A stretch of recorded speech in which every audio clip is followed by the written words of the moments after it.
Hello everyone.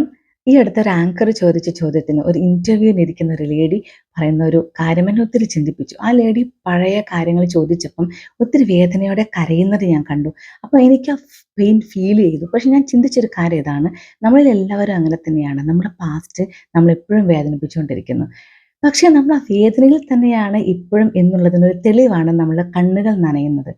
ആ വേദനകളെ നമ്മള് എപ്പോഴും നമ്മുടെ ജീവിതത്തിന്റെ വളർച്ചയിൽ നാളെയോട്ടുള്ള അല്ലെങ്കിൽ ഇന്നത്തെ എൻ്റെ വളർച്ചയിലേക്ക് എനിക്കൊരു ഫ്യുവലായിട്ട് ഉപയോഗിക്കണം എന്നാണ് എനിക്ക് തോന്നിയിട്ടുള്ളത്. നമ്മൾ ഈ വേദനകൾ ഓർത്ത് നമ്മളിപ്പോഴും ഭാരപ്പെടുവാണെങ്കിൽ നമ്മളുടെ മുന്നോട്ടുള്ള യാത്രയിൽ നമ്മുടെ കാലിൽ കല്ല് കെട്ടിയ പോലെ ആയിരിക്കും. അപ്പോൾ നമ്മുടെ ഈ മുന്നോട്ടുള്ള യാത്രയിൽ നമ്മൾ തിരിഞ്ഞു നോക്കുന്നത് എപ്പോഴും ഹൗ ബ്ലെസ്ഡ് വി ആർ എന്ന് ചിന്തിക്കാനായിരിക്കണം.